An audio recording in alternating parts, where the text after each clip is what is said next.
imparcial repaso de la historia permite encontrar similitudes y diferencias entre la gesta patriótica de 1947, que rechazó el convenio de bases Philos-Hines, y las protestas en 2023 para repudiar el contrato Ley 406 que entrega la soberanía de Panamá a un rico consorcio minero.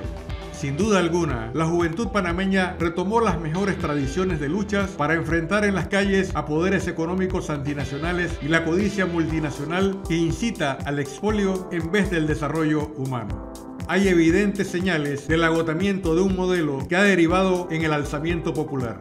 La juventud valerosa recuperó la memoria colectiva y salió a las calles para protestar y desechar la sumisión propuesta por sectores coludidos con el capital financiero. Al igual que en 1947, los diputados enfrentaron la presión del pueblo enardecido que se opone al leonino contrato minero vigente. La actual coyuntura política es útil para reivindicar el ejemplo de los mártires de la causa soberana y apuntalar a la ineludible refundación del Estado Nacional. Hola amigos y amigas. Bienvenidos todos a este espacio de Café Bayano que cada semana lleva a ustedes el análisis y la reflexión sobre temas de interés nacional e internacional. En esta oportunidad, en el mes de la patria, analizamos un tema interesante: similitudes y diferencias entre la gesta de 1947 y la lucha antiminera de 2023. Para entrar en materia, hemos invitado a este distinguido panel José Álvaro, historiador y presidente de la Asociación de Profesores de la Universidad de Panamá, APUDEP, el profesor Roberto Pinot, sociólogo y catedrático de la Universidad de Panamá, y Roberto Pineda, profesor de Historia de la Universidad de Panamá en la provincia de Veracruz.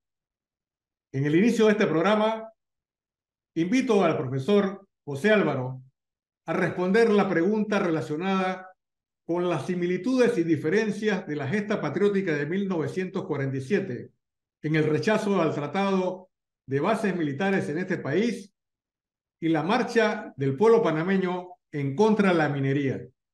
¿Qué consideraciones tiene sobre esta materia que pudiera compartir con nuestros distinguidos televidentes?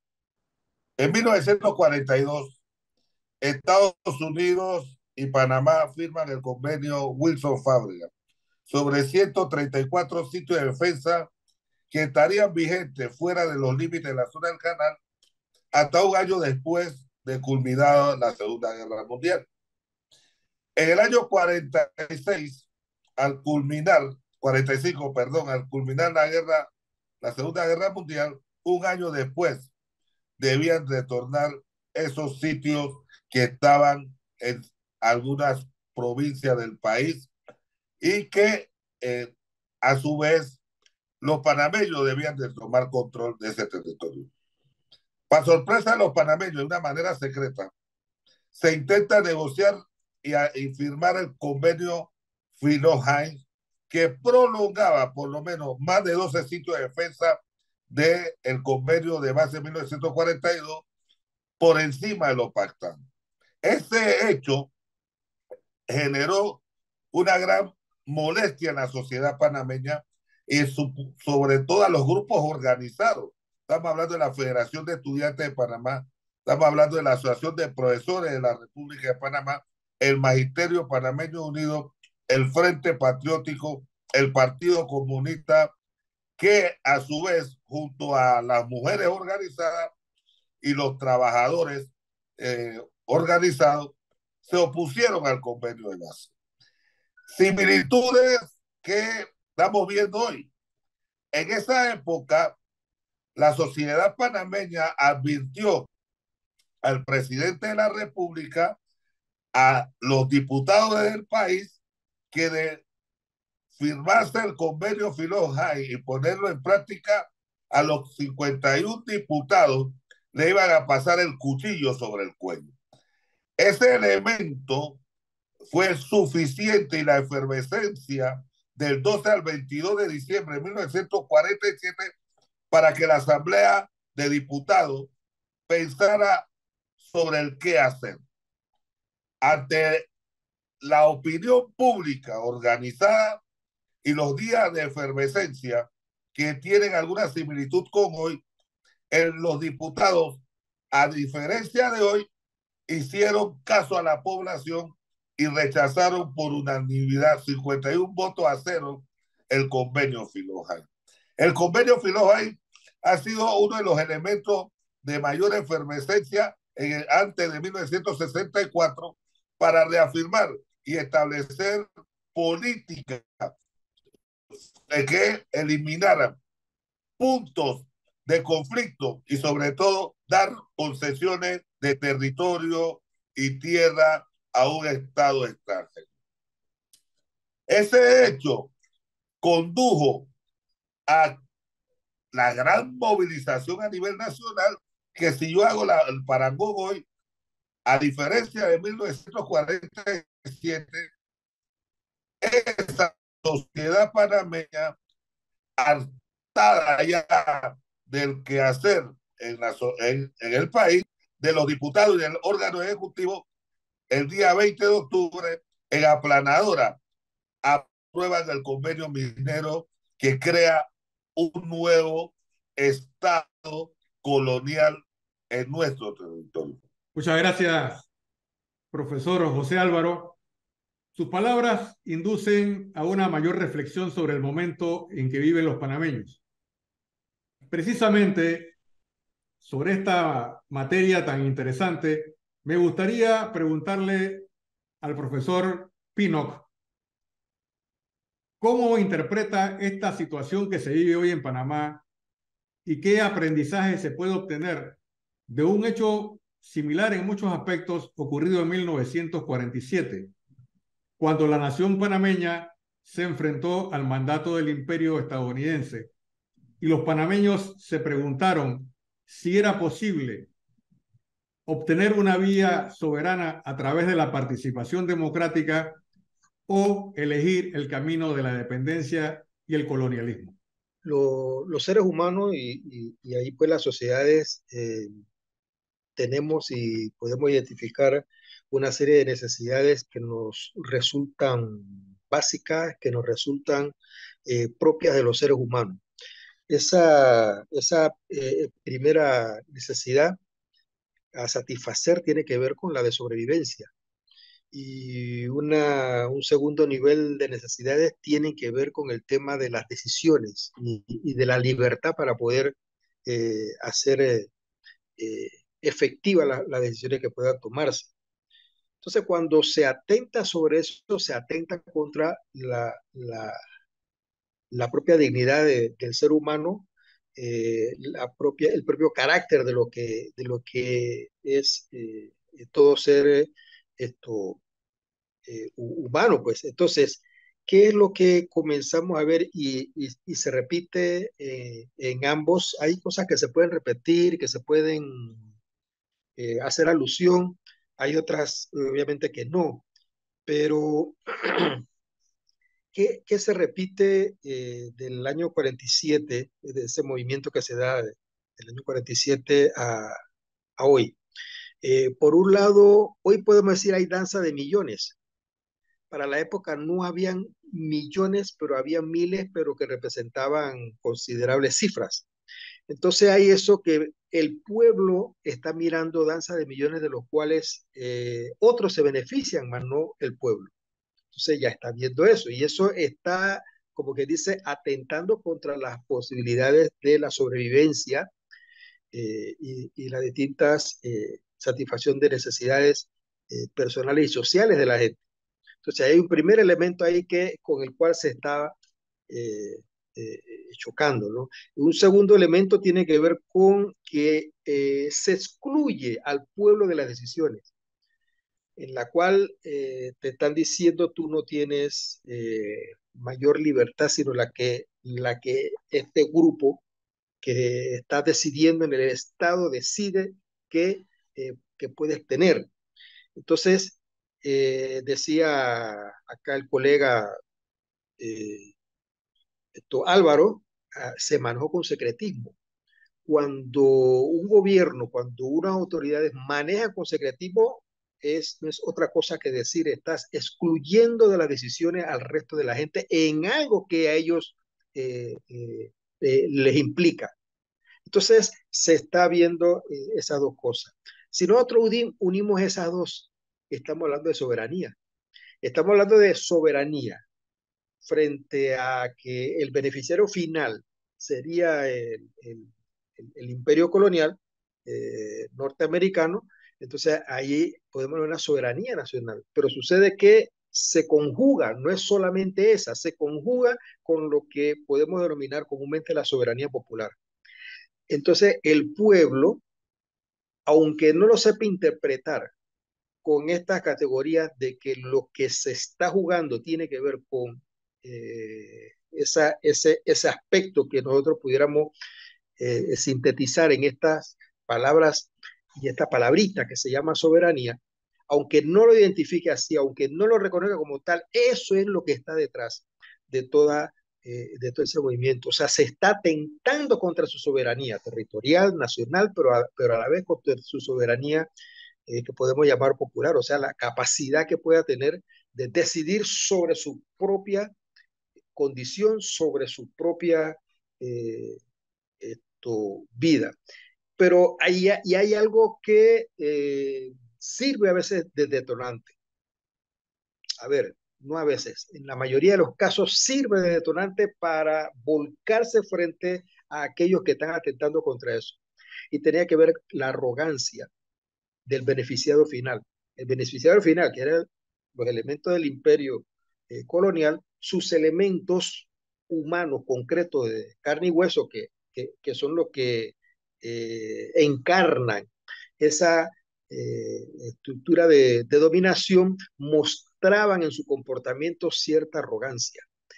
Y a nadie, ningún pueblo, está tranquilo, está satisfecho, está queriendo que el interlocutor que tiene al frente le sea arrogante y que siempre pretenda, aunque sea de manera simbólica, mostrar esas diferenciaciones entre el ser que es más importante, de mayor jerarquía, frente a la gente de pueblo que se les venga a considerar como de menos jerarquía, de menos importancia, diría Fran Faron, los que no somos nada, los que no somos ser humano. Entonces, conjugas todo eso, eso se vio en el 47 y eso se ve hoy.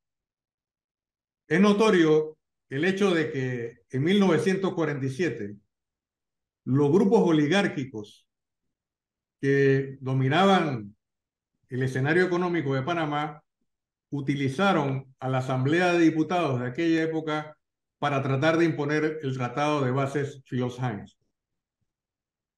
En esta ocasión, en Panamá, los grupos económicos, pero del capital financiero, vinculados a las multinacionales, son los que quisieron imponer sus pautas a través de la Asamblea Nacional de Diputados. De manera que sí hay una similitud histórica, pero también una diferencia en la composición de los elementos que están detrás del intento de aprobar un acuerdo ley o tratado, básicamente, relacionado con la explotación minera y la extracción de riquezas para ser enviadas a países que no son, con los cuales Panamá no tiene realmente ninguna identidad. Por eso quisiera preguntarle al profesor Roberto Pineda, quien nos acompaña hoy, si detrás de todo este esfuerzo histórico de la sociedad panameña está también enraizado el tema de la búsqueda de una identidad o de fortalecimiento de la identidad que fue interrumpida varias veces por la intervención militar estadounidense en este país. Claro que sí. Muchas gracias.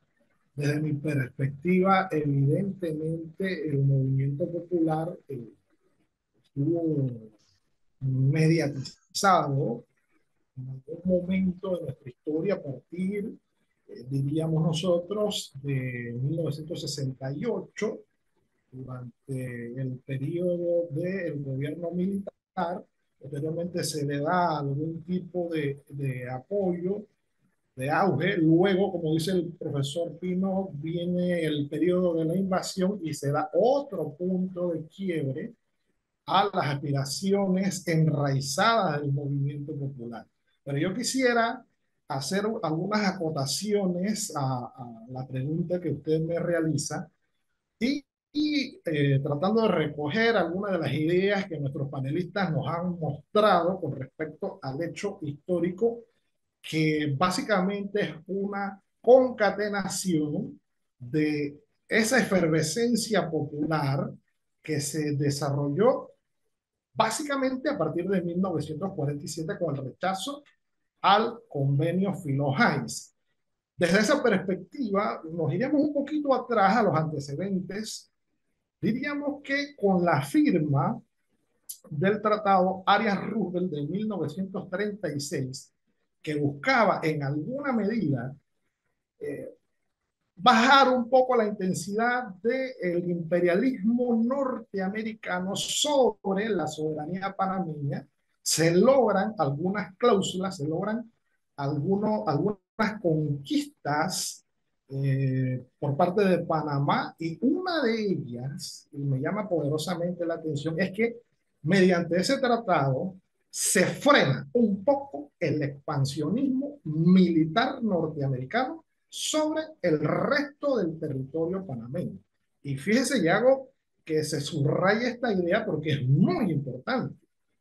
Ese tratado, a pesar de que existen dentro de él agendas ocultas, se van a evidenciar en 1942, como lo dijo el profesor José Álvaro con el convenio Fábrega-Wilson, y quedan aún más evidenciadas esas agendas ocultas en 1947, cuando se intenta aprobar el convenio Filo-Hines.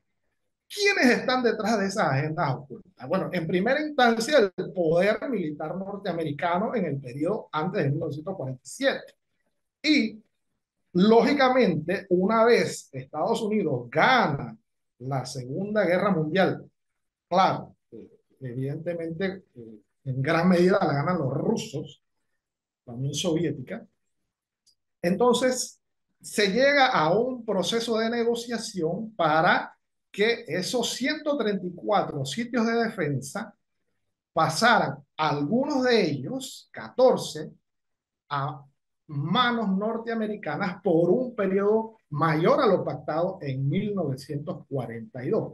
Y lo más importante es la base militar de Río Hato para el escenario político e ideológico que se pretendía instaurar en el Istmo de Panamá.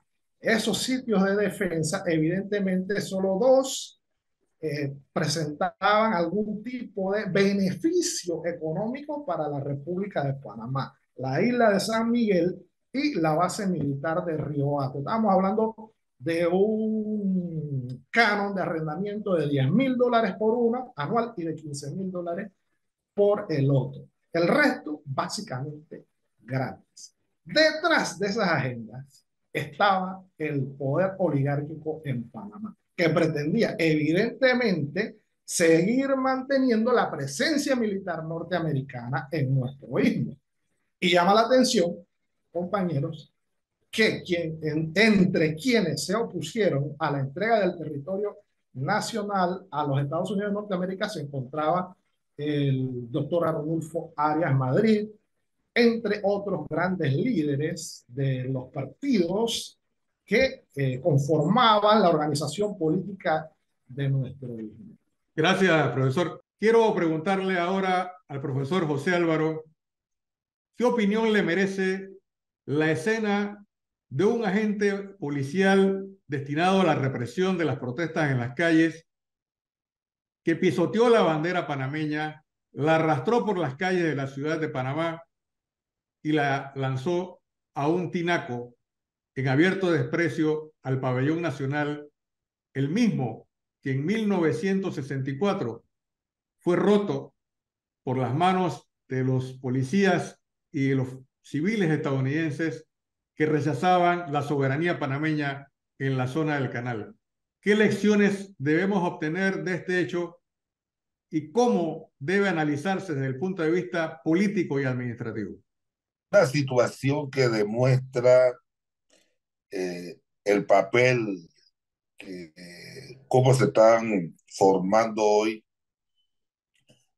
el personal castrense panameño, porque es un policía. Sin embargo, nuestras calles, quiero aprovechar esto para decir que están llenas de los tres estamentos de la fuerza pública panameña. Está el ejército, la marina y la policía. Quiere decir que estamos en un estado policíaco. Y ese estado policíaco nos demuestra que quienes están al frente de la estructura castrense no tienen ningún reparo en utilizar la represión, violentar los derechos humanos, violentar nuestros símbolos patrios, a usanza de lo que ocurrió el 9 de enero del 64 por los sectores Sonian. Es lastimoso ver a un panameño que imite el desgarrar la bandera panameña profanándola. Eso demuestra que el sector que está uniformado en nuestro país, ¿quién lo está educando? ¿Quién le está dando curso? Luego de esta interesante respuesta suministrada por el profesor José Álvaro, quisiera destacar un hecho que es contrario a la destrucción del emblema nacional por parte de unidades de la Policía Nacional. Y es el hecho de que millares de jóvenes panameños salieron a las calles para enarbolar la bandera panameña y demostrar su compromiso con la nacionalidad, con el ser panameño y con el compromiso de defender la bandera que fue defendida también por los mártires el 9 de enero de 1964. ¿Qué opinión le merece este hecho al analista y sociólogo Roberto Pinoc? Lo que estamos observando hoy tiene que ver con, si lo miramos en la perspectiva de un organismo, o sea, del conjunto social, lo que estamos viendo es una continuidad.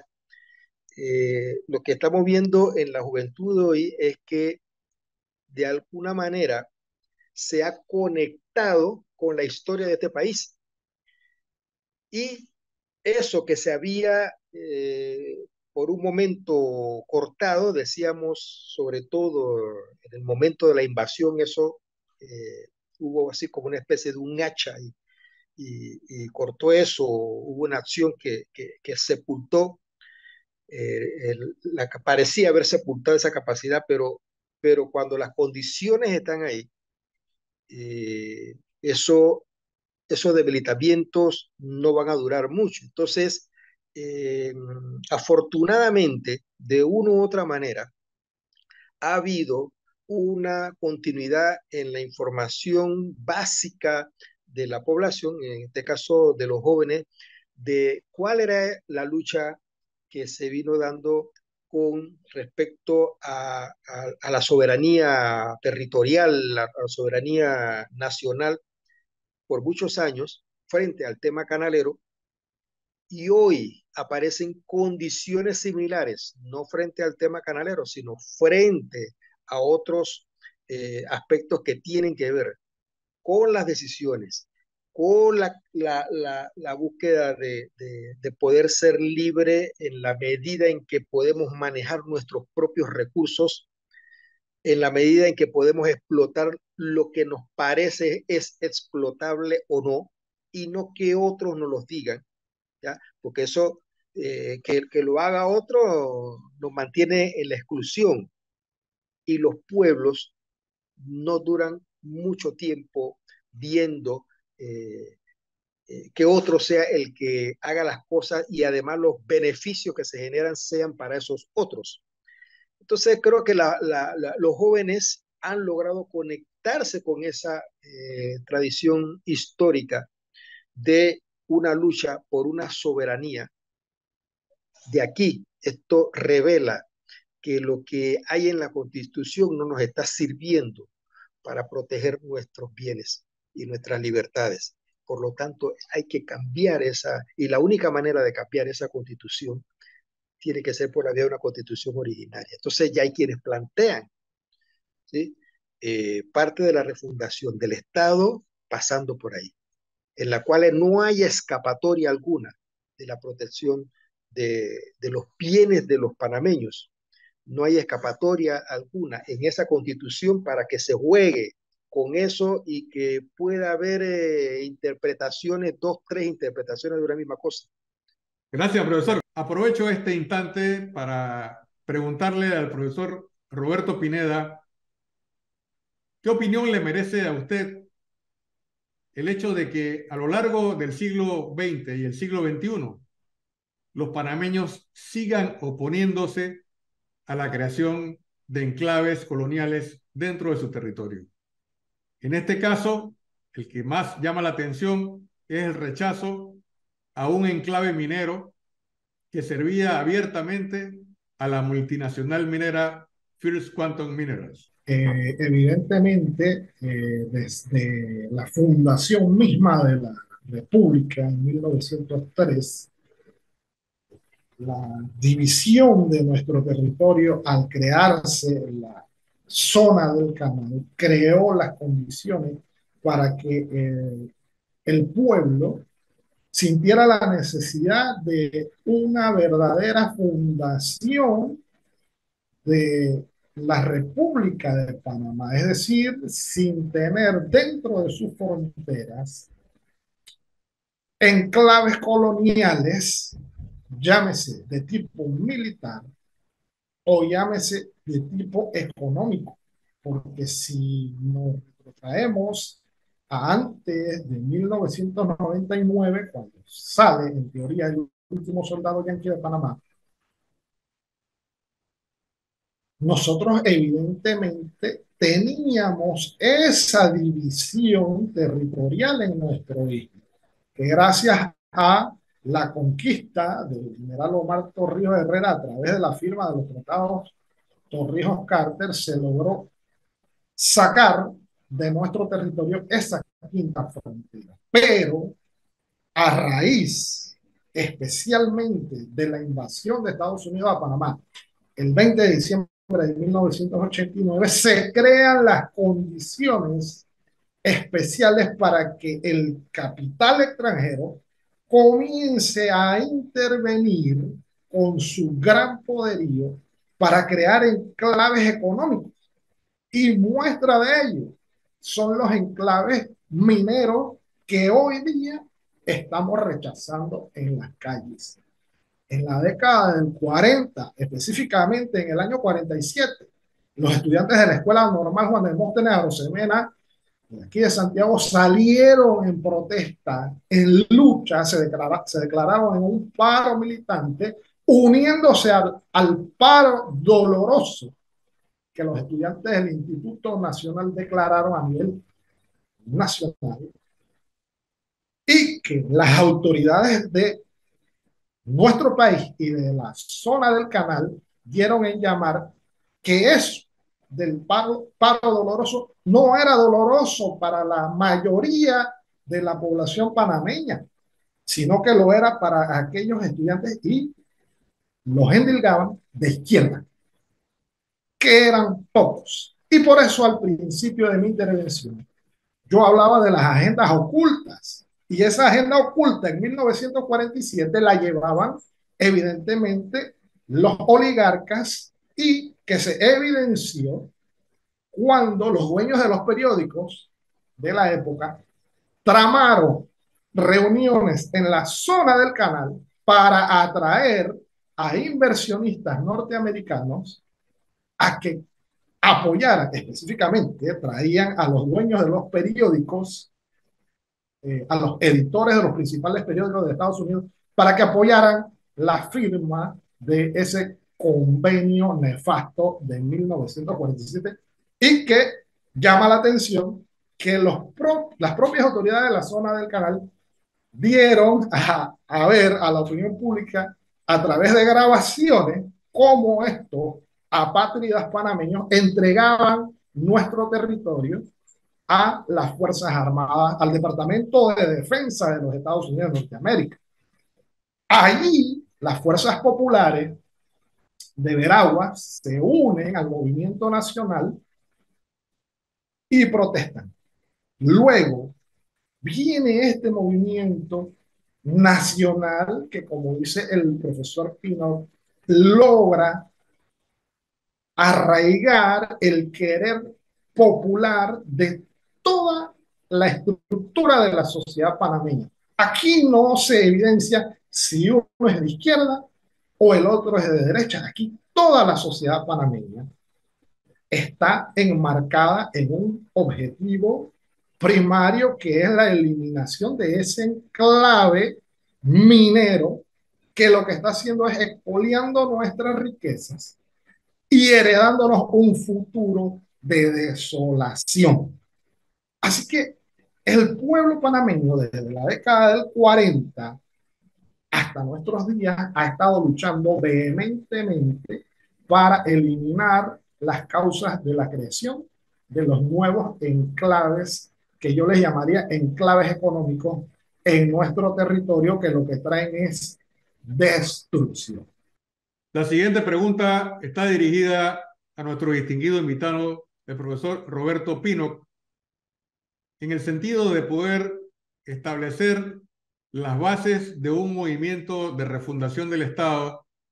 ¿Cómo se podría conseguir ese objetivo en el examen de la realidad actual y de qué manera las fuerzas sociales pueden dirigir el esfuerzo hacia un objetivo nacional de unificación que dé perspectiva a la sociedad panameña y fortalezca al mismo tiempo las bases del Estado Nacional?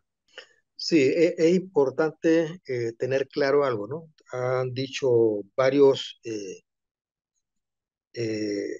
líderes con categoría mundial que sin una teoría revolucionaria no se puede hacer una sociedad revolucionaria, en el sentido de que puede haber la explosión de un pueblo, pero si ese pueblo no tiene una conducción hacia dónde ir, a dónde llegar y por dónde llegar, esa explosión puede ser utilizada en su propia contra.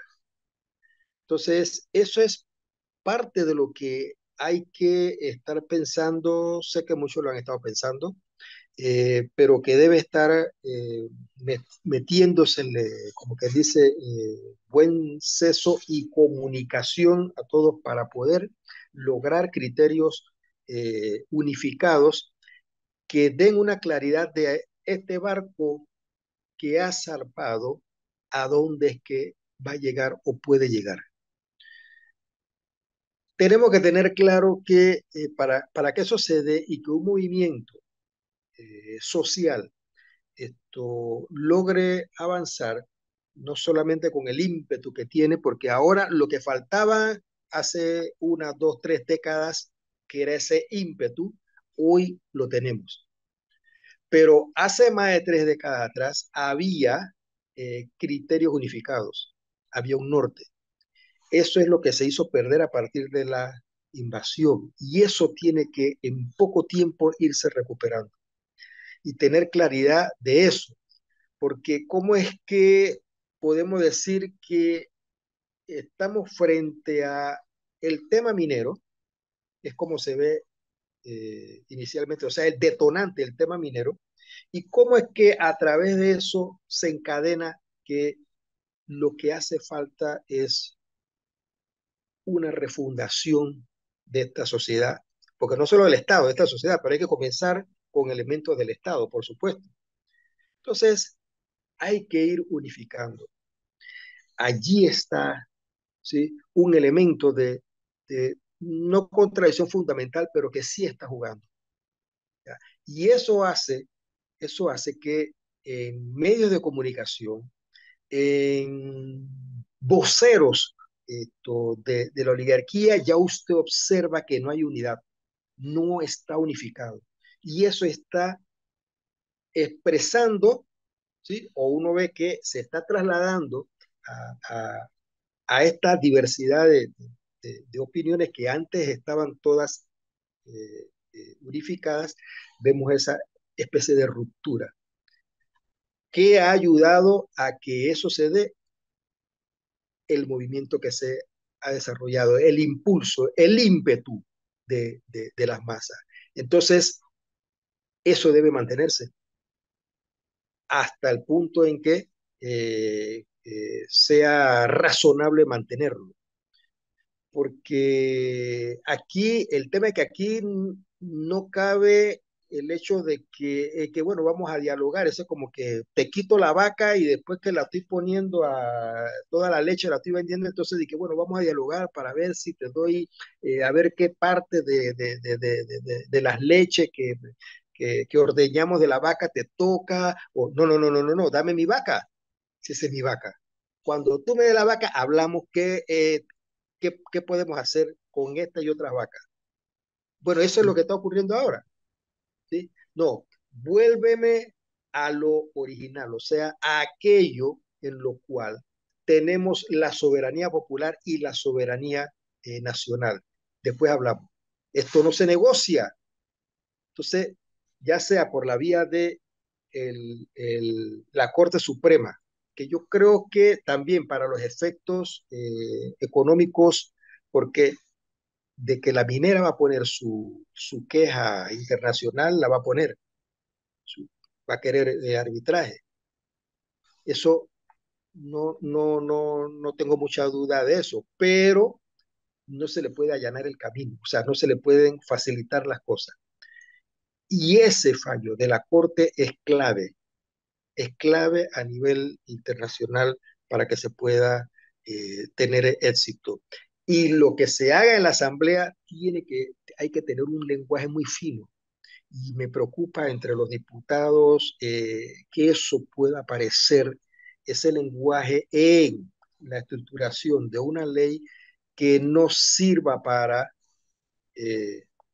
facilitarle las cosas a la minera.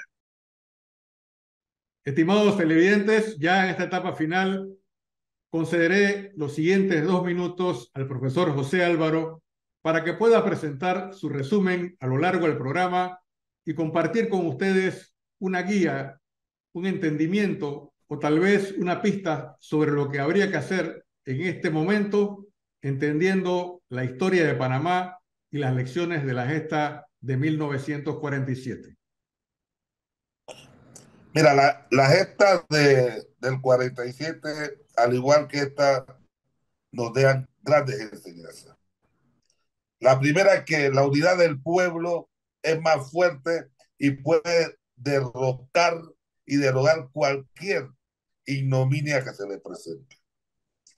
Los panameños logramos la recuperación de los 134 territorios, 134 kilómetros, llamados zona del canal, haciendo una alianza interna y una alianza externa. Esas dos binomios nos permite hoy decir que eliminamos la quinta frontera. Tenemos dos posiciones encontradas, los que plantean en la Asamblea y los que plantean a través de la Corte. Si nosotros somos capaces de unirnos, ambos sectores, que coincidimos en que hay que derogar el decreto de ley 406 sobre la minera, es fundamental.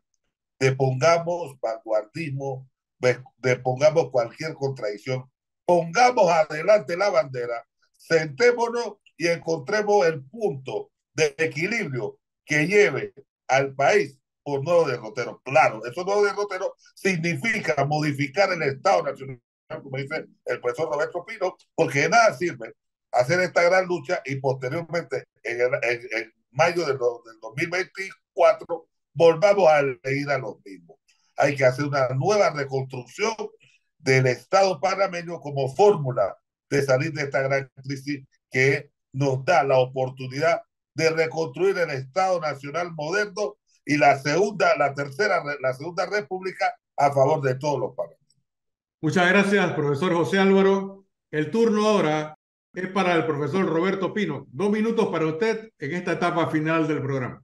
como conclusiones, nosotros podemos decir, o síntesis, lo que hemos estado planteando, que sí, definitivamente lo que está ocurriendo es lo que sociológicamente cabe que ocurra, en el sentido de que eh, puede que haya un momento que no lo haga, pero sí va a llegar el momento en el cual las sociedades, los grupos humanos van a hacer valer aquello que tiene que ver con la satisfacción de sus necesidades de sobrevivencia, sus necesidades no materiales de libertad o incluso de hacer respetar elementos simbólicos que tienen esa misma sociedad. Esos son necesidades a satisfacer. Si se vulnera eso, en algún momento, tarde que temprano, muchos lados más temprano que tarde, eh, va a explotar para que eso se llegue a dar. Y va a explotar con, puede ser hasta con cualquiera motivación. Ahora, la motivación que se está dando ahora es clave, ¿no? Que tiene que ver con ese problema que nosotros pensamos que en efecto es de soberanía. Soberanía territorial, soberanía ecológica, soberanía de salud, soberanía popular, pero de soberanía. ¿Sí? Uno piensa más en la soberanía ecológica, otros piensan más en la soberanía de salud, otros piensan más en la soberanía territorial, pero estamos hablando de soberanía y eso es lo que hace confluir al pueblo en el movimiento en el que estamos. Entonces, estamos observando allí un encadenamiento que en la historia, cómo se responde en cada etapa, y entonces se ha encadenado cómo se ha respondido en etapas anteriores, cómo se está respondiendo hoy. Y hoy se plantea eso que coincido plenamente con el colega Álvaro, se está planteando que esto que viene dándose, si no hay un proceso para refundar la República, para refundar las instituciones del Estado, para ir modificando el carácter social del Estado, a la vuelta de la esquina vamos a quedar en lo mismo, ¿sí? Una buena explosión social, muy interesante, los puso en mucha tensión, pero poco a poco luego las aguas vuelven a su nivel, a menos que haya ese norte. Pero la población tiene que estar claro en que cómo se concatena estas acciones de hoy y lo que se está planteando y buscando frente a ese detonante que tuvo, que lo vimos en el caso de la ley del contrato minero, eso cómo se lleva a cabo con respecto a eso que hablamos de la refundación de la sociedad del Estado. Entonces hay que apuntar a eso. Y dejar claro que precisamente es ese movimiento popular, esa presión de la población, la que ha desnudado que del otro lado no hay real unificación y ha salido a la luz esa diversidad con la cual podemos pensar que hay entonces una especie de fisura, diríamos, con lo que tiene que ver aquello que hablamos mucho de la dominación hegemónica, o sea, ya no hay una dominación hegemónica, ¿sí? O sea, que un solo discurso, una sola visión, unas solas reacciones, una sola tipo de emociones que nos han ido conculcando casualmente desde después de la invasión, ¿ya?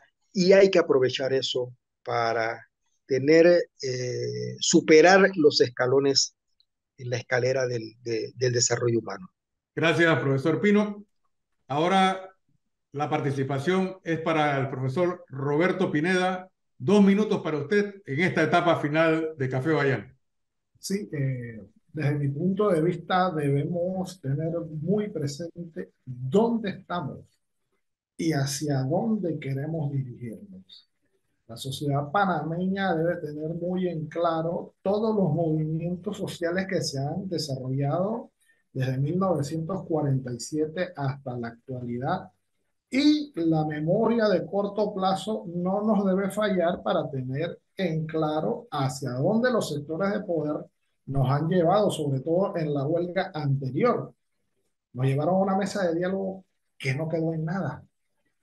Entonces yo creo que necesitamos un liderazgo político, pero desde la perspectiva de una organización académica que busque esa refundación del Estado panameño, teniendo en consideración nuevas perspectivas de gobierno, las formas en que nosotros debemos ser gobernados, no dándole cabida a la corrupción, que es la que ha permeado todas nuestras capas sociales y que le ha permitido a esos individuos que hoy día están en la Asamblea Nacional de Diputados reelegirse una, dos, tres, cuatro veces o más.